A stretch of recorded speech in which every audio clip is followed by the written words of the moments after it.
Nannu Kumar entertainment.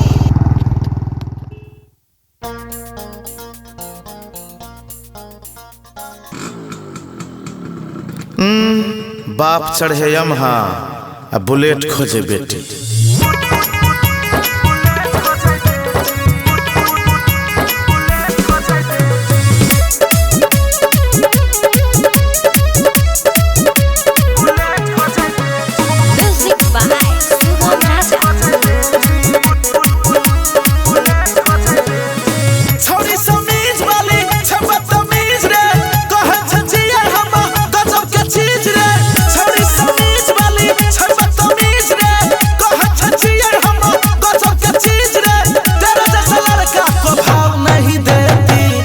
चढ़े Yamaha bullet खोजे बेटी, बाप चढ़े यमहा बुलेट खोजे बेटी।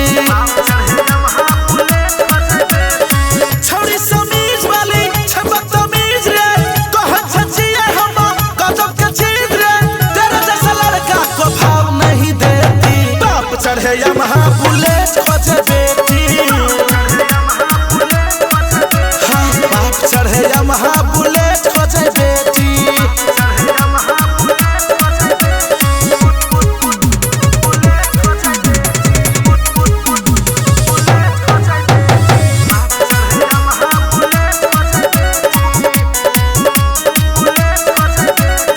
लाली लगौने डबल बाली छे कान में, रहे छे छौरी खाली अपने गुमान में।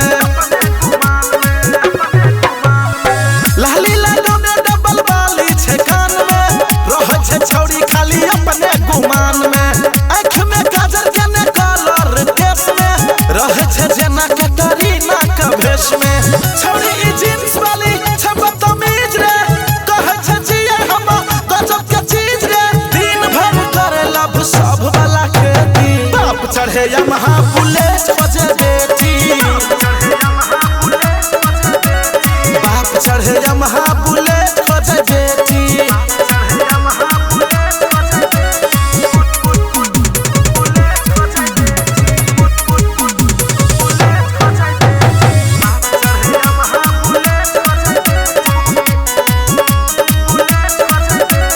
एक टाइम खाता करे एक टाइम ला सोच रे, बाप के नाम छौरी करते ई ऊंच रे।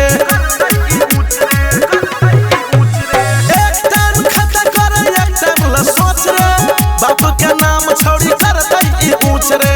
देह गम के पूरा चले छे झाड़ के, करे चैलेंज छौरी सन्नू कुमार